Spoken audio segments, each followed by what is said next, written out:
Hi, I'm Frances Katzen, and welcome to my podcast, The World of Real Estate. In this series, we will explore the world's largest asset class and how it plays out on a global scale.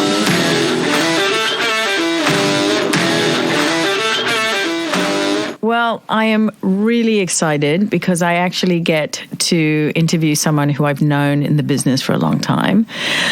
And without further ado, Watanasuparp, which I probably say it absolutely incorrectly every time. No, it was good. It was good, Fran. Oh, you're so nice.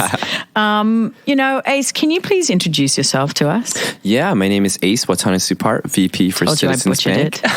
But me and Fran, we've been longtime friends, and I admire her so much, so I'm just happy to be here. Can you tell us what does a mortgage broker do, and how are they relevant to real estate transactions? Oh, I mean, if you're buying real estate, or if you're even in real estate, it's a huge roller coaster, right? So basically, what a mortgage broker does is they really prepare you for what to expect. So when it comes to financial literacy, we try to talk to our borrowers, clients, and just get them ready for the process, right? Because it could be very overbearing and a little bit intimidating, right? So just getting your credit score ready to go. A lot of people don't know that they have credit blemishes, so we try to walk them through that process. You mean that extra Victoria's Secret card that you haven't paid that's in delinquency? Or maybe that Porsche that you just took out literally like 10 days right before. So, but look, there's so many nuances to the process. Right? So we're here just to kind of walk them through their credit, their income, their debts,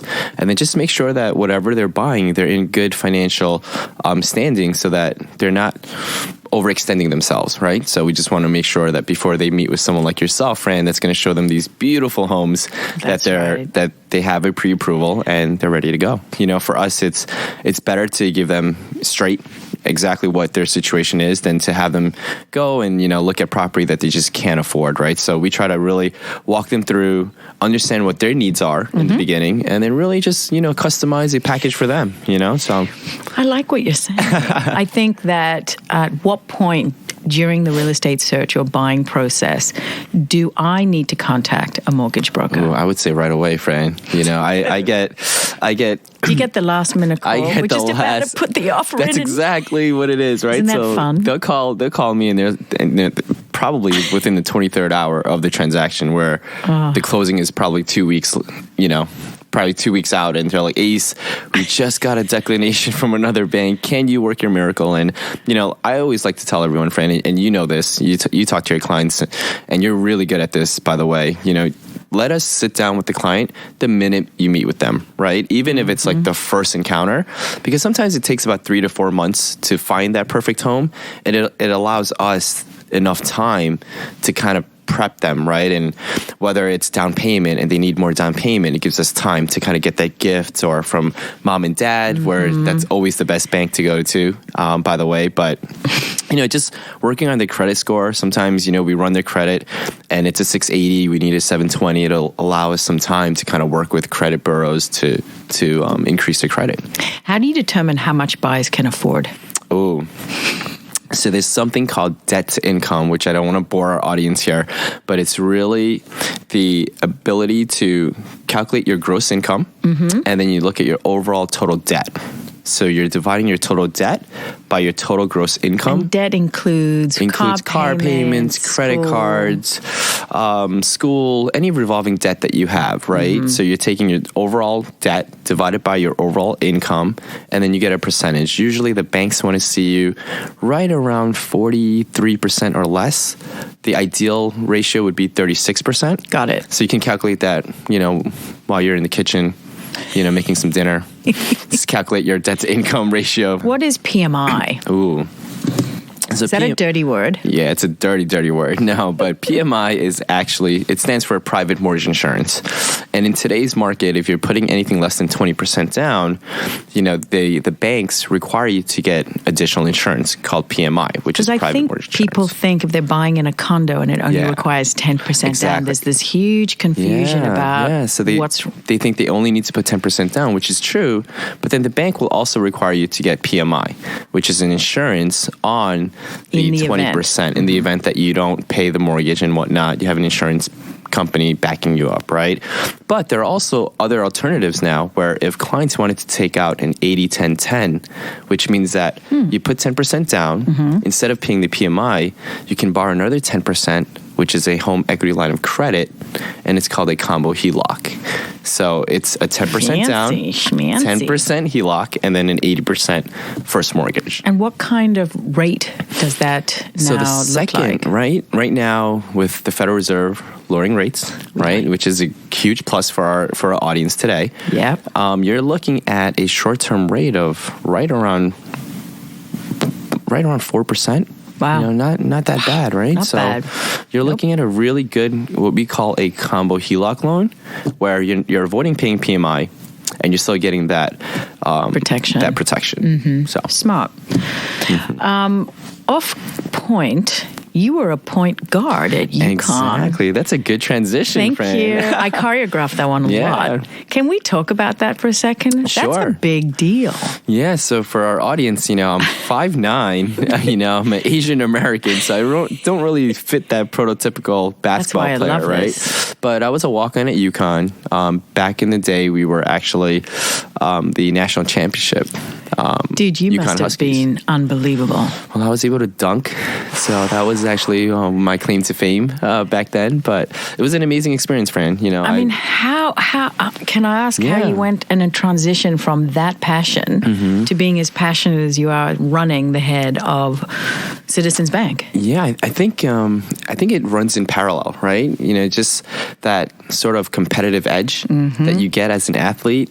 I bring it every day at the banking industry, right? So, for me, it's always, how do we do better? How do we actually add more value for folks like yourself, Fran, when we're sitting down with a customer? And it's always constantly pushing yourself, to that limit. And I think that's what Coach Calhoun did for us as student athletes.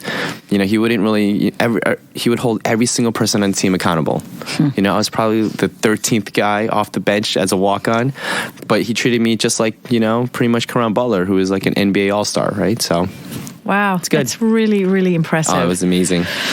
Now back to the world of real estate and mortgages. Fun. Yeah. On a home that is X amount, what can a buyer expect to pay for a closing fee? I think that's also the additional friction cost that I think sometimes we don't factor in. Definitely. So a good rule of thumb is 4% if you really want to make it as easy as possible, so right? 4% over and above the sale price and the closing costs. Exactly. Yeah. So let's say you're borrowing $500,000, 4% would be $20,000, right? Right. But really, what you really want to look for is the major fees are mortgage tax, right? Which is literally right around 1.85% of your loan amount.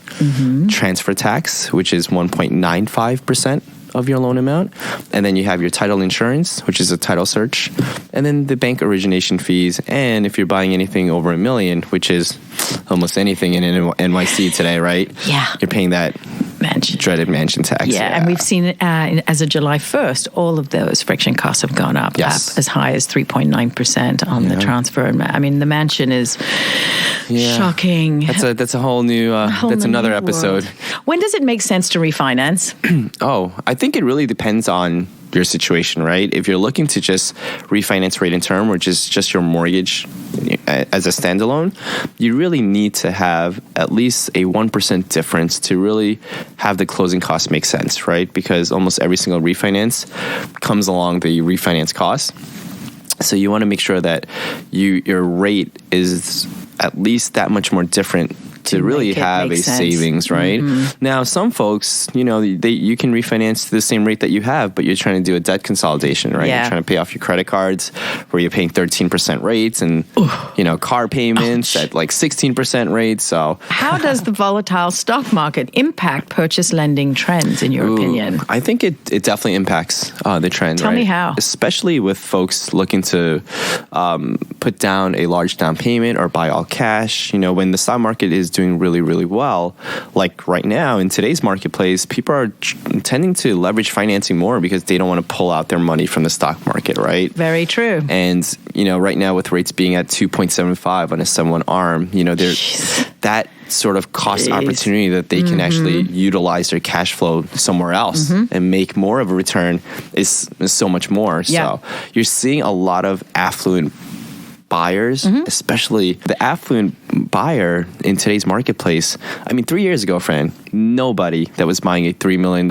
apartment or home was looking at financing, right? $5 million was all cash. All cash. Today, literally at Citizens Bank, we just did a $9 million deal. We just did a $7 million deal. So, yeah, the uber wealthy, they're tapping into, high leverage financing, and interesting. It's because the rates are so low. And are they locking in a 10-year? Are they doing? They're locking in a 10-year, 7-year arm. They're very savvy. So a lot of them are taking interest only as well, and they're really just leveraging the market. Wow. Right? They're making money in the stock market, diversifying, taking a lower rate. Cheap leverage, yeah. Smart. They didn't get rich being dumb. Exactly. In a buyer's market like the one that we're in, it's typical to see buyers trading up to create value or greater value, meaning in a market where prices have dipped 5% on average, it is more advantageous for the buyer to sell their home of a lesser value at 5% loss and purchase something more valuable at a 5% discount. Is this something you've noticed as well? Because I noticed it as a broker. So that's key, right, Fran? Yeah. What you just said. So many people, and we see a lot of different situations. So for the folks that understand that model right there, where you're trading for less than you bought, but you're actually, the upside is huge, right? And you're buying. What most people fear is that they're selling, but they have a fear of going back in the market. Right? That's so right. That's like the key. Right. And they say, when there's a fire, everybody wants to run away. But in business, it's really when there's a fire, you want to run into that fire, right? So it's just one of those things where it's a mindset. Yes. And if more people had that 100%. Mindset of selling a little bit lower, but then trading up, upside. That's huge, right? Yep. So it's funny. I have a couple of very smart businessmen who basically looked at $20 million apartments and got 35% off, not including closing costs. Definitely. They were happy to take full advantage of that. I think right now, Fran, being in a buyer's market, if you're a buyer, I mean, the world is your oyster. It is the best time, and people just think I'm just being a broker saying it, but it really honestly is. It really is. You should be buying against the crowd. Yes. Yeah. What are some of the biggest trends you're seeing, Ace, right now from borrowers and lenders? Oh, the biggest trends that we're seeing.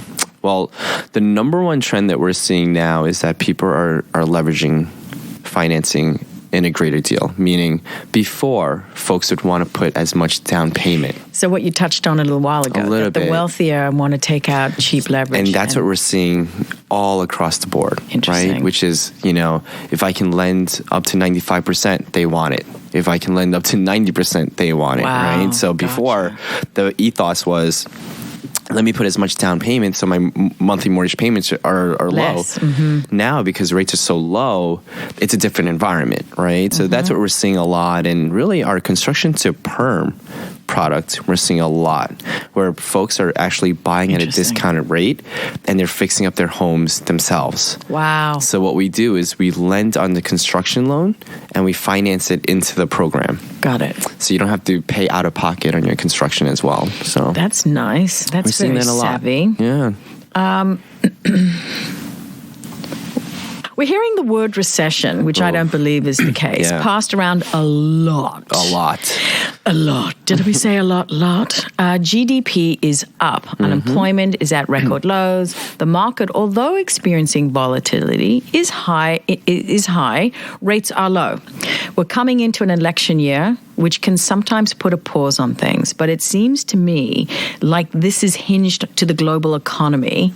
Can you share your thoughts on what's to come? Yeah, I think, you touched upon it, right, Fran? When a lot of people use that word recession, I think, there's a shift in the marketplace, I like to say, not a recession, right? 2008, 2009, we were in a recession. Today, if you look at what's going on locally here in the U.S., you touched upon it. Unemployment, all-time low. Minimum wage earned income, all-time high. Inflation rates at the 2% target already. Cost of goods sold, really cheap, right? So everything, if you look at the U.S. economy, we're in a booming economy. And, our president always talks about that, right? So look at the economy. Now, what we're not taking into account and why, this word recession is glooming around us is we're a global economy today. we're Correct. intertwined with other countries, right? So the trade war issues that we have with China Deal are affecting flows. deal flows, the ability for them to take out money from their countries and transfer it over to the US and things of that nature. And, what we're seeing here is, and the biggest difference that I want our listeners to really understand is that during 2008 and 2009, the reason why we went into recession was because there were loans and mortgages that were being given out and people were defaulting. Today, do you know what the default rate is, Fran? No. It's less than 1%. Get out of here. So we are in such a robust and healthy market that we're not going into recession because, the financing that we've been given to our buyers and sellers in the marketplace have been phenomenal. It's interesting that you say that because there is still an issue about wage growth. While we have job growth, we don't necessarily have wage growth. And there are people who are outlying, waiting to be able to enter. Are you seeing that as well or no? Yeah, I mean, look, if you live in Silicon Valley and your company just IPO'd, you don't have that problem, right? So in San Francisco, I believe there's a couple thousand new millionaires being... All the time. They have no vacancy right there. They have no vacancy, right? Yeah. But if you're talking about the, sort of middle class, blue-collared employee, you're right. There's still that disparity. And I think that's why so many people are renting right now. But one thing that I want our listeners to really understand is we do a lot of analysis at the bank where we do rent versus buy, right? So if you look at New York in particular, and New York City for that matter, a one-bedroom rental could go anywhere between $3,500 to $4,500 in monthly rents. If you look at getting financing, at a rate of 2.75, at a payment of $3,500, you can borrow up to $1.25 million. So a lot of our renters aren't educated enough to know that they're renting today, but they could actually buy. Yeah, that's a very, very important part of what we used to do in our marketing. Exactly. Is to show you could actually own this. You can actually own this. And you actually own equity. And that's something that, I really want to take on the road in 2020 because so many people don't feel like they can afford, but they're paying it already. I know. Does that make sense, Fran? They're throwing it away. They're paying it already, right? So the $3,500, the $4,500, they're paying it already. For rent. Instead of owning. And you're paying someone else's mortgage. That's right. So. Thank you. Well said. While we're on the topic, lenders and insurers alike got a bum rap following the last recession. Remember that? Yeah. Sparked by the housing bubble. How have the lending practices changed since then? What are the hurdles and what are the benefits to consumers? Yeah, well, I think, back then, if you just had a pulse, I think you got a mortgage, That's right. I want 0% financing. Exactly. What's your blood type? Okay, you got it. Done. So blood type A, done. But you can breathe great. Exactly. But now, banks have really, really they've taken responsible lending, and sometimes you can even argue that they've taken it to the extreme, right? Yes. But I think overall it's done good for the economy. Yes. Today, if you don't have a good credit score, it's not always cash is king anymore. It's credit is king, right? So really, banks have been really focused on people's credit, their credit history, really, again, their cash reserves when we're looking to lend on somebody. It's not about how much they can borrow, it's how much excess capital that they have.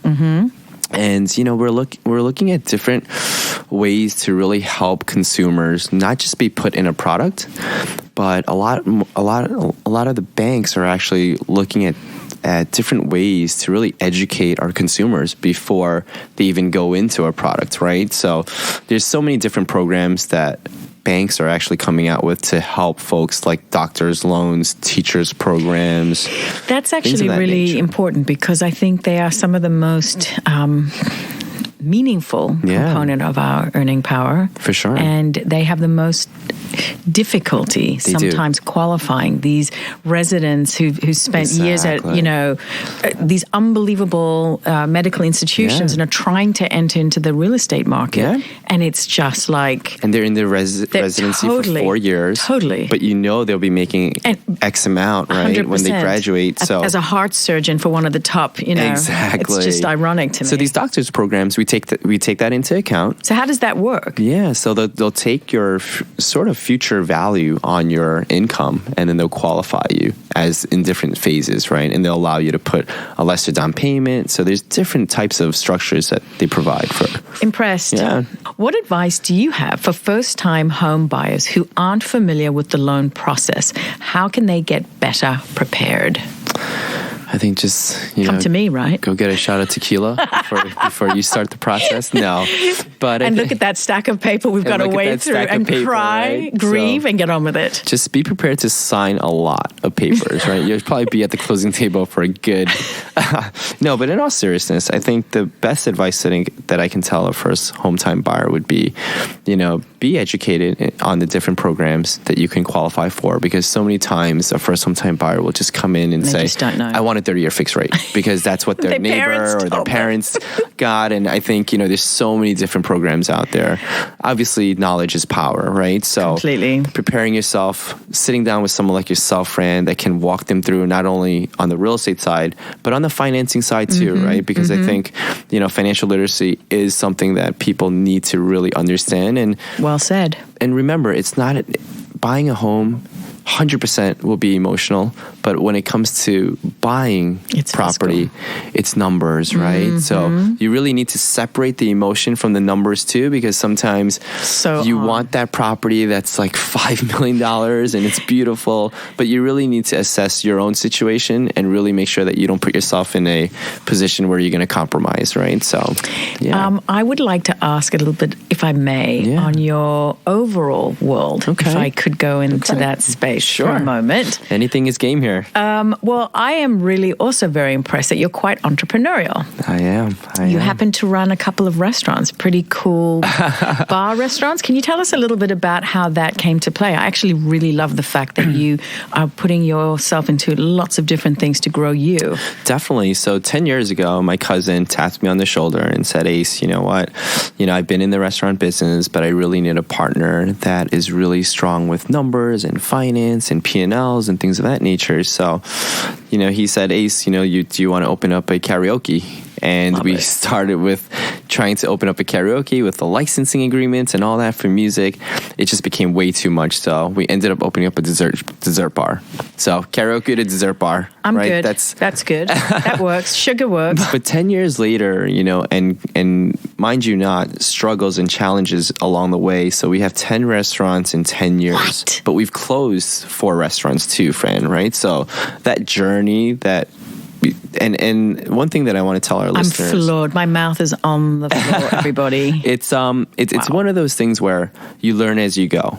10 years later, I look back and we're franchising Spot Dessert Bar. We have 4 locations in Manhattan. Holy We created our own ice cream line called Scoop, which is now going into major supermarkets around the country. So you're going to be sitting on an island in Anguilla, right? But drinking a Mai Tai going, I remember when. Well, we'll see. We'll see what happens. So you're loving it? I'm loving it. I think it's very similar to real estate, where you meet so many different people from all walks of life. And, it's pretty cool when sometimes you're walking on the street and they talk about your restaurant. You're like, I've been to Obao, or I've been to Spot Dessert Bar, and, they had such an amazing time. So we're in the service business, right? So whether you're in real estate, finance, restaurant business, it's really about how do you actually, provide that exceptional, memorable experience. And I think, everything that I've learned from the banking world, I've translated into the restaurant world, and everything that I'm learning in the restaurant world, I'm translating it into the banking world too. Well, I'm going to ask you the most politically incorrect question. Tell me. Which one do you like better? Oh, which one do I like better? Now remember, the Big Brother's listening. Exactly. No, I mean, look, in my blood has always been real estate. Yeah. I always knew that I loved real estate. So it's been 17 years in the real estate business. Wow. I invest in real estate. I own property.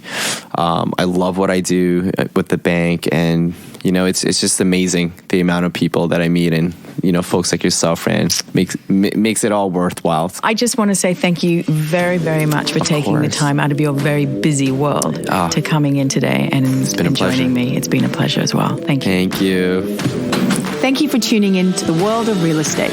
Please be sure to hit the subscribe button to stay up to date with my latest episodes.